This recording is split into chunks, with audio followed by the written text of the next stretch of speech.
Hi, and welcome back to Pittman's Pumpkin Patch, Pittman's Garden Patch. It is July the 14th, 2016, and I was figuring just to do a quick garden tour, show you the progress of things and what's going on. Not a whole lot has changed, just things have progressed a little bit since the last video. You can see down there is my bigger watermelon. It's not too huge, not compared to that Georgia rattlesnake I grew about 2 years ago. That was a 28 pounder.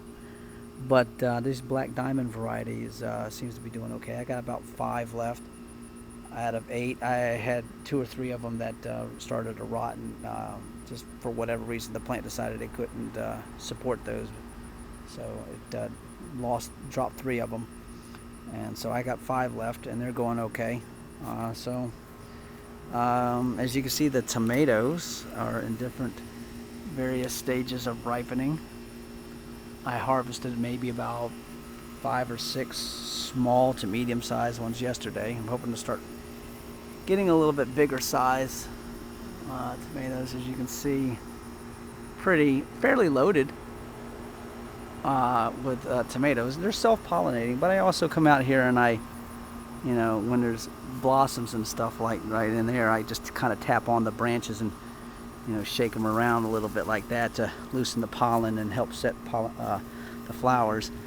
That's a big one right there, but you can see worms have gotten in there and chewed it up a bit.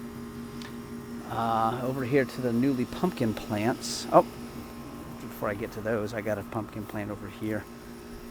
Green beans aren't doing that good anymore. I'm thinking about pulling them and just putting in a couple things that might do okay. But there's the one pumpkin plant down there, and I'm experimenting with it. I'm not covering it, at least at this point in time. I'm not covering it.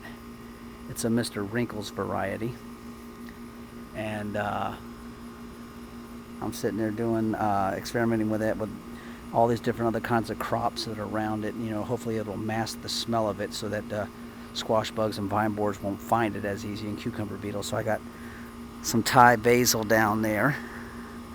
All that dead stuff around it is the oregano that was growing there. I pulled it out because it was going to seed.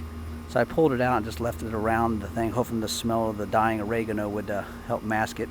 Got pepper plants around it, cucumbers, sunflowers, tomatoes, green beans. So I'm hoping it'll mask the smell. I tried that once before and it didn't really work, but I'm hoping this time it'll be a little bit different.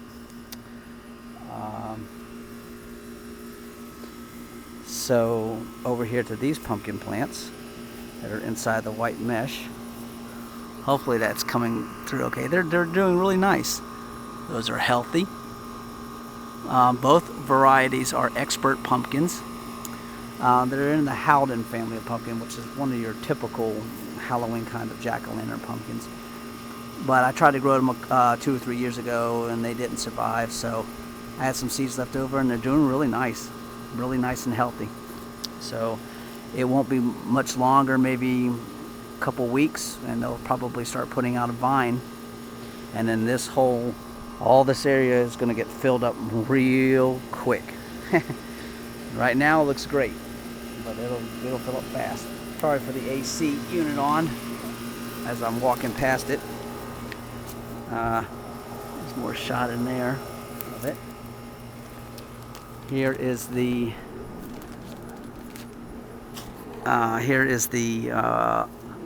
Awari Satsuma mandarin orange tree that was blooming in the last couple videos. There's still a couple little flower blossoms on there, but most of them are already done, and hopefully in the next I don't know how long it's going to take, but hopefully in the next week or two I'll be able to show you little green pea-size oranges that'll be starting to grow. Hopefully that's what I'll be able to show you. Over here to one of my 3 goji berry plants. This is really starting to finally get healthy, and you can hopefully see that little dinky purple flower right there. That's the goji berry flower. And I had a couple that bloomed the last day or so. So I'm hoping that I'll get a few to set this year, and then I can get a taste of them, and I'll let you know what they taste like and things like that. And it's supposed to be one of the most highly nutritious fruits to eat. They're about the size of a little bit bigger than a raisin, but smaller than a grape. One of the things that I have learned about this is it definitely likes dry soil. It does not like consistently moist soil. It likes to keep it dry like the desert. And since I have not watered this plant, just allowed Mother Nature to do it, I have not watered it in probably 3 weeks out here in 95, 100 degree heat, or with a heat index of 105 or so. I haven't watered it, except for whatever Mother Nature provided. And I stick my finger down under the mulch layer and it's bone dry in there, but this thing loves it. And because it was sick for a while, it was yellow leaves and all kinds of stuff. You can see a little bit of yellowing over here on that leaf, but it used to be a lot yellow, and it's coming back, and it's really starting to kick in, and it's starting to really green up ever since I stopped the watering. Okay, so, and over here on my other goji berry plant, that you can see a little bit of yellowing leaves on it, but this is starting to get healthy too. It's starting to come back because I put one of those, I made it part of my irrigation system. Here are all my strawberries plants in here. But I had put one of those little irrigation stakes in there, so it was constantly getting water every time the strawberries was. So was the goji berry plant in that pot on the other side there. And it was just too much. And this stuff was healthy and green, and then it started yellowing out. Now it's starting to get healthy green again, because I took the stakes out of there and just let it be. And you can see I'm getting these flower blossoms, and it's starting to flower up again. And I'm hoping, oh, look at there, there's a couple flower blossoms right there. So I'm hoping that things are going to set. And I would imagine, since these are self-pollinating, if you kind of wiggle it a little bit, or if you take an electric toothbrush and take off the brush and you vibrate the heads of the flowers, it'll loosen the pollen and make them set. Oh, there's a little strawberry flower right down in there. So that's what's going on. The other goji berry plant over there, I don't know what it's going to do, because it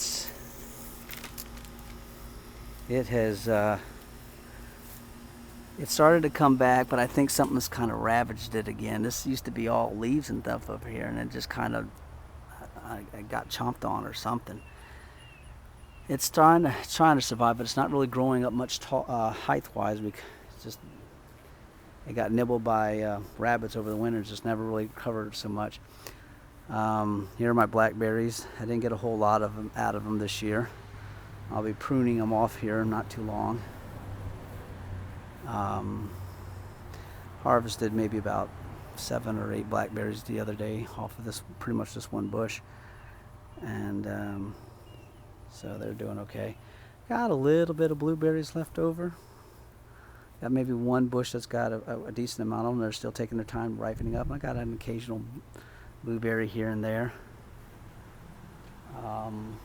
I've had to take my grape plants, as you can see, this big whole white sheets basically. It's a special material, and you can see my hand on the other side of it, so it allows the vast majority of sunlight through it.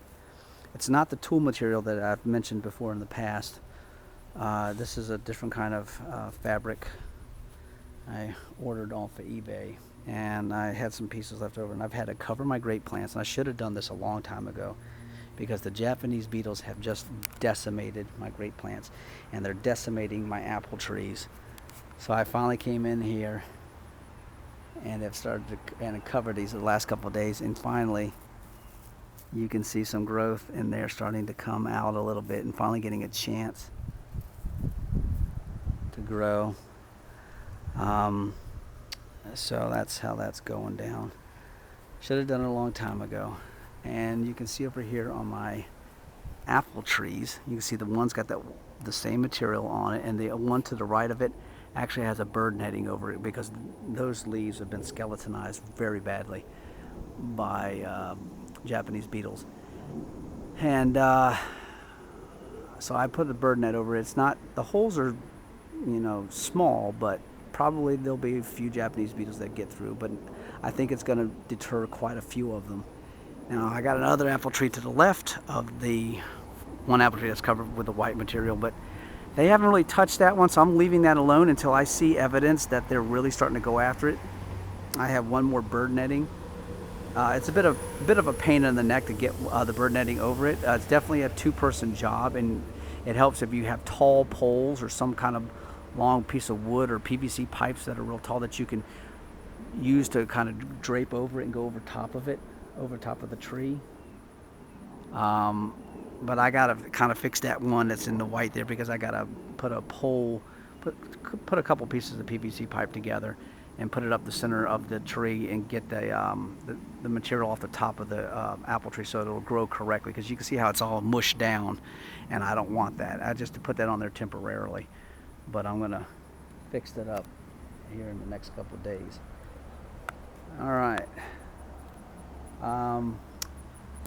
Back at this bed, as you can see, the peppers in there, these are all purple bell peppers and stuff in there, and they're doing really well, even in the partial shade that the cucumbers and sunflowers are giving them. And these will get more sun as the sun starts to shift back more towards the south as we start heading in towards fall. There'll be more sun that's going to come directly in on these plants. So I'm not worried about that at all. They're doing really well. I harvested about 3 or 4 cucumbers off of this thing yesterday. Huge mamma jammas. Now this is the Armenian yard-long cucumbers, and they were just they grow naturally massive, and they're not very seedy at all, no matter how big they get. Oh, I can see one right in there right now. And wow, oh, sorry about that, folks. Holy smackaroni! I gotta do that one too. Okay, so you can see you can hang it down here at the bottom. Okay, and it's going all the way up in there. So I gotta harvest him. And they're doing really nice. Not too many issues with it, so I'm pretty happy. All right. I don't think there's anything left to really talk about right now. You can see the nice, beautiful sunflowers up there. So everything's going pretty good. Got my challenges, but every gardener does. All right, if you have any questions or any comments that you like to ask or post, just put them down below, and I'll be happy to get back with you. Thanks for tuning in. Bye.